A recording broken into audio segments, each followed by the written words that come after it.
సంవత్సరాల తరబడి government job కోసం వేచి చూస్తున్నారా? కేవలం 8 నెలల్లో మీ కల నెరవేర్చుకోండి. వెంటనే కింది నంబర్స్‌కి కాల్ చేయండి. ప్రపంచ సంపన్న దేశమైన అమెరికా కష్టాల్లో ఉంది. అక్కడ పారిశ్రామిక రంగం గడ్డు పరిస్థితులను ఎదుర్కొంటోంది. ఏంటి అమెరికాలో సంక్షోభమా అని మీరు అనుకోవచ్చు. కానీ ఇది నిజం. అమెరికాలో గత 2.5 దశాబ్దాల్లో ఎన్నడూ చూడనంత నిరుద్యోగ సంక్షోభం ఏర్పడింది. ఎన్నో ఆశలతో ఉన్నత చదువుల కోసం అక్కడికి వెళ్లిన వారిలో వేల మంది మాస్టర్ డిగ్రీని చేత పట్టుకుని రోడ్ల వెంట తిరగాల్సి వస్తోంది.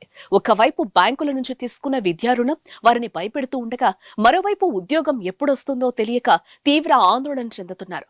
4-5 ఏళ్లుగా ఉద్యోగాలు చేస్తున్న వారిని కూడా సాఫ్ట్వేర్ కంపెనీలు తొలగిస్తున్నాయి. బాధితుల్లో చాలా మంది హోటళ్లలో, గ్యాస్ స్టేషన్లలో పనిచేస్తూ మరో ఉద్యోగం సంపాదించుకోవడానికి పడరాని పాట్లు పడుతున్నారు.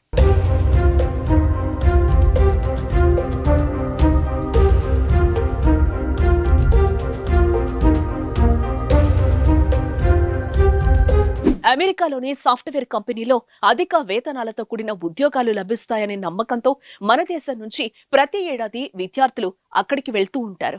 ఇలా 2022-23 సంవత్సరంలో దాదాపు 2 లక్షల మంది వెళ్లారు. వీరిలో తెలుగు విద్యార్థులు 45,000 నుంచి 55,000 మంది వరకు ఉంటారని కన్సల్టెన్సీ సంస్థల ప్రతినిధులు తెలిపారు. అమెరికా వెళుతున్న విద్యార్థుల్లో చాలా మంది ఎంఎస్ లో కంప్యూటర్ సైన్స్, దాని అనుబంధ కోర్సులను చదివేందుకే అధిక ప్రాధాన్యం ఇస్తున్నారు. 2 ఏళ్ల కిందటి వరకు అమెరికాలో ఎంఎస్ చేసిన వారిలో దాదాపు 85% మందికి అక్కడే ఉద్యోగాలు లభించాయి.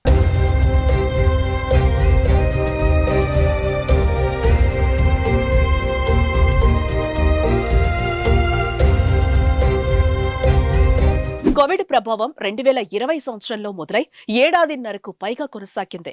2 సార్లు విధించిన లాక్డౌన్ కారణంగా అమెరికాలోని అన్ని రకాల పరిశ్రమలు కుదేలయ్యాయి. వాటిని రక్షించుకోవడానికి అక్కడి ప్రభుత్వం ప్రత్యేక ప్యాకేజీలు ప్రకటించడంతో 2021-22లో కంపెనీలకు భారీగా నిధులు అందాయి. బ్యాంకులు తక్కువ వడ్డీకే వేల కోట్లు రుణాలు ఇవ్వడంతో అనేక కంపెనీలు పెద్ద ఎత్తున ఉపయోగించుకున్నాయి. ఫలితంగా ఐటీ కంపెనీలకు అనూహ్యంగా ఆర్డర్లు వచ్చాయి. కంపెనీలు సైతం ఉద్యోగులను అదే స్థాయిలో తీసుకున్నాయి. కోవిడ్ ప్రభావం తగ్గిపోయాక అమెరికా ప్రభుత్వం ప్యాకేజీలను నిలిపేసింది. పారిశ్రామిక రంగం మాత్రం పెద్దగా పుంజుకోలేదు.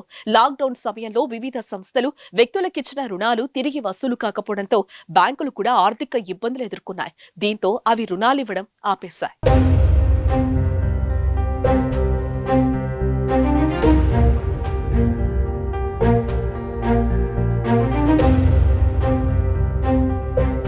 అప్పటిదాకా 3-4% వరకున్న వడ్డీ రేటును గరిష్టంగా 8% పెంచేశాయి.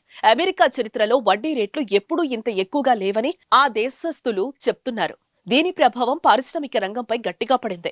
ఈ నేపథ్యంలో ఐటీ కంపెనీలకు ఒక్కసారిగా ఆర్డర్లు తగ్గిపోయాయి.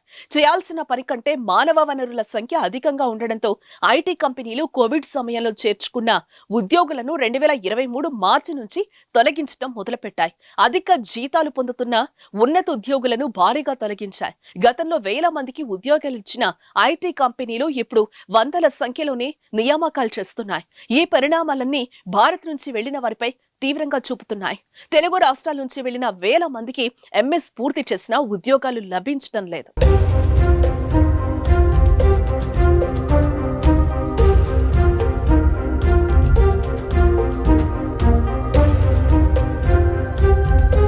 అమెరికాలోని నిబంధనల ప్రకారం ఆ దేశంలో ఎంఎస్ పూర్తి చేసిన వెంటనే సంబంధిత యూనివర్సిటీ విద్యార్థి పేరిట OPT I-20 optional practical training ని విడుదల చేస్తుంది. ఇది వచ్చిన నెల రోజుల్లోనే ఎంప్లాయ్మెంట్ ఆథరైజేషన్ డాక్యుమెంట్ కి దరఖాస్తు చేయాలి. దీనికి ఆమోదం లభించిన 3 నెలల్లో ఏదో ఒక ఉద్యోగంలో చేరాలి.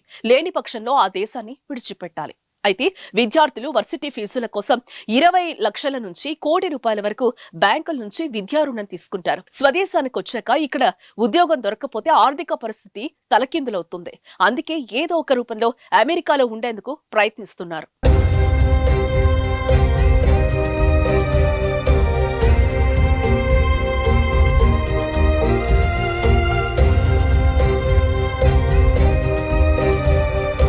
అయితే కొందరు ఎంఎస్ పూర్తి కాకుండా ఉండటానికి 1-2 సబ్జెక్టులను అలానే వదిలేస్తున్నారు. మరికొందరు యూనివర్సిటీ ప్రొఫెసర్ల దగ్గరే రీసెర్చ్ సహాయకులుగా చేరుతున్నారు. దీనికి ఎలాంటి జీతం ఉండదు. అయితే ప్రొఫెసర్ ఇచ్చే పత్రంతో ఏడాది పాటు అమెరికాలోనే ఉండొచ్చు. ఇంకొందరు కన్సల్టెంట్లను సంప్రదించి ఎక్కడో ఒక చోట పనిచేస్తున్నట్లుగా ధృవపత్రం తెచ్చుకుంటున్నారు. సమస్య ఇంతలా వేధిస్తున్నా ఏటా అక్కడికి వెళ్లే వారి సంఖ్య మాత్రం తగ్గకపోవటం గమనార్హం. వచ్చే నవంబర్లో అమెరికా అధ్యక్ష ఎన్నికలు జరగబోతున్నాయి. బైడెన్, డొనాల్డ్ ట్రంప్ పోటీ పడే అవకాశం ఉంది. కొత్త ప్రభుత్వం వచ్చాక పారిశ్రామిక రంగానికి తోడ్పాటు ఇస్తేనే పరిస్థితిలో మార్పు వస్తుందని నిపుణులు అభిప్రాయపడుతున్నారు. గతంలో ట్రంప్ ఇలాంటి తోడ్పాటు ఇచ్చారని, ఎన్నికల్లో ఆయన గెలిస్తే పారిశ్రామిక రంగానికి మరోసారి చేయూతనిస్తారన్న ఆశాభావం వ్యక్తమవుతోంది. మరి రానున్న అమెరికా అధ్యక్ష ఎన్నికల తర్వాత ఏమన్నా మార్పు ఉంటుందేమో వేచి చూడాల్సింది. ప్రపంచ సంపన్న దేశమైన అమెరికా కష్టాల్లో ఉంది. అక్కడ పారిశ్రామిక రంగం గడ్డు పరిస్థితులను ఎదుర్కొంటోంది. ఏంటి, అమెరికాలో సంక్షోభమా అని మీరు అనుకోవచ్చు. కానీ ఇది నిజం. అమెరికాలో గత 2.5 దశాబ్దాల్లో ఎన్నడూ చూడనంత నిరుద్యోగ సంక్షోభం ఏర్పడింది. ఎన్నో ఆశలతో ఉన్నత చదువుల కోసం అక్కడికి వెళ్లిన వారిలో వేల మంది మాస్టర్ డిగ్రీని చేత పట్టుకుని రోడ్ల వెంట తిరగాల్సి వస్తోంది. ఒకవైపు బ్యాంకుల నుంచి తీసుకున్న విద్యా రుణం వారిని భయపెడుతూ ఉండగా, మరోవైపు ఉద్యోగం ఎప్పుడొస్తుందో తెలియక తీవ్ర ఆందోళన చెందుతున్నారు. 4-5 ఏళ్లుగా ఉద్యోగాలు చేస్తున్న వారిని కూడా సాఫ్ట్వేర్ కంపెనీలు తొలగిస్తున్నాయి. బాధితుల్లో చాలా మంది హోటళ్లలో, గ్యాస్ స్టేషన్లలో పనిచేస్తూ మరో ఉద్యోగం సంపాదించుకోవడానికి పడరాని పాట్లు పడుతున్నారు.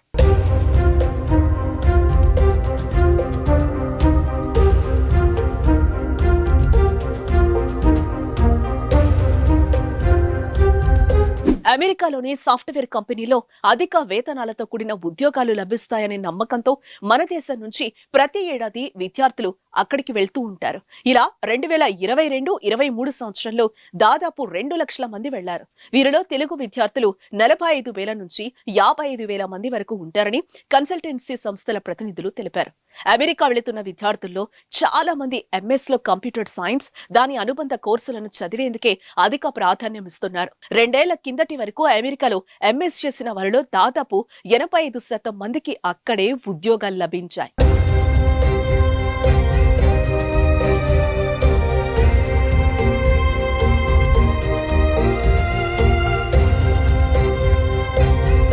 కోవిడ్ ప్రభావం 2020 సంవత్సరంలో మొదలై ఏడాదిన్నరకు పైగా కొనసాగింది. 2 సార్లు విధించిన లాక్డౌన్ కారణంగా అమెరికాలోని అన్ని రకాల పరిశ్రమలు కుదేలయ్యాయి. వాటిని రక్షించుకోవడానికి అక్కడి ప్రభుత్వం ప్రత్యేక ప్యాకేజీలు ప్రకటించడంతో 2021-22లో కంపెనీలకు భారీగా నిధులు అందాయి. బ్యాంకులు తక్కువ వడ్డీకే వేల కోట్లు రుణాలు ఇవ్వడంతో అనేక కంపెనీలు పెద్ద ఎత్తున ఉపయోగించుకున్నాయి. ఫలితంగా ఐటీ కంపెనీలకు అనూహ్యంగా ఆర్డర్లు వచ్చాయి. కంపెనీలు సైతం ఉద్యోగులను అదే స్థాయిలో తీసుకున్నాయి. కోవిడ్ ప్రభావం తగ్గిపోయాక అమెరికా ప్రభుత్వం ప్యాకేజీలను నిలిపేసింది. పారిశ్రామిక రంగం మాత్రం పెద్దగా పుంజుకోలేదు. లాక్డౌన్ సమయంలో వివిధ సంస్థలు వ్యక్తులకిచ్చిన రుణాలు తిరిగి వసూలు కాకపోవడంతో బ్యాంకులు కూడా ఆర్థిక ఇబ్బందులు ఎదుర్కొన్నాయి. దీంతో అవి రుణాలివ్వడం ఆపేశాయి.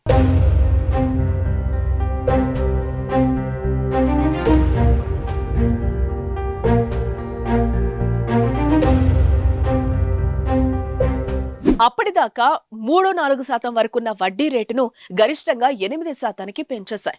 అమెరికా చరిత్రలో వడ్డీ రేట్లు ఎప్పుడూ ఇంత ఎక్కువగా లేవని ఆ దేశస్థులు చెప్తున్నారు. దీని ప్రభావం పారిశ్రామిక రంగంపై గట్టిగా పడింది. ఈ నేపథ్యంలో ఐటీ కంపెనీలకు ఒక్కసారిగా ఆర్డర్లు తగ్గిపోయాయి. చేయాల్సిన పని కంటే మానవ వనరుల సంఖ్య అధికంగా ఉండడంతో ఐటీ కంపెనీలు కోవిడ్ సమయంలో చేర్చుకున్న ఉద్యోగులను 2023 మార్చి నుంచి తొలగించడం మొదలుపెట్టాయి. అధిక జీతాలు పొందుతున్న ఉన్నత ఉద్యోగులను భారీగా తొలగించాయి. గతంలో వేల మందికి ఉద్యోగాలు ఇచ్చిన ఐటీ కంపెనీలు ఇప్పుడు వందల సంఖ్యలోనే నియామకాలు చేస్తున్నాయి.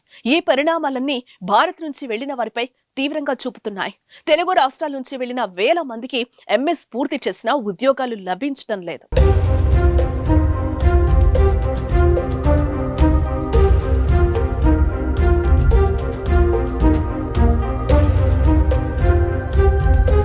అమెరికాలోని నిబంధనల ప్రకారం ఆ దేశంలో ఎంఎస్ పూర్తి చేసిన వెంటనే సంబంధిత యూనివర్సిటీ విద్యార్థి పేరిట OPT I-20 optional practical training ని విడుదల చేస్తుంది. ఇది వచ్చిన నెల రోజుల్లోనే ఎంప్లాయ్మెంట్ ఆథరైజేషన్ డాక్యుమెంట్ కి దరఖాస్తు చేయాలి. దీనికి ఆమోదం లభించిన 3 నెలల్లో ఏదో ఒక ఉద్యోగంలో చేరాలి. లేని పక్షంలో ఆ దేశాన్ని విడిచిపెట్టాలి.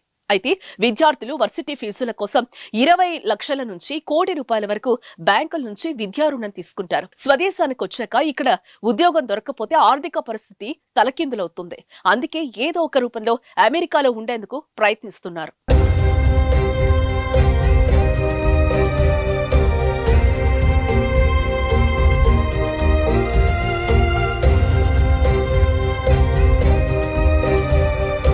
అయితే కొందరు ఎంఎస్ పూర్తి కాకుండా ఉండటానికి 1-2 సబ్జెక్టులను అలానే వదిలేస్తున్నారు. మరికొందరు యూనివర్సిటీ ప్రొఫెసర్ల దగ్గరే రీసెర్చ్ సహాయకులుగా చేరుతున్నారు. దీనికి ఎలాంటి జీతం ఉండదు. అయితే ప్రొఫెసర్ ఇచ్చే పత్రంతో ఏడాది పాటు అమెరికాలోనే ఉండొచ్చు.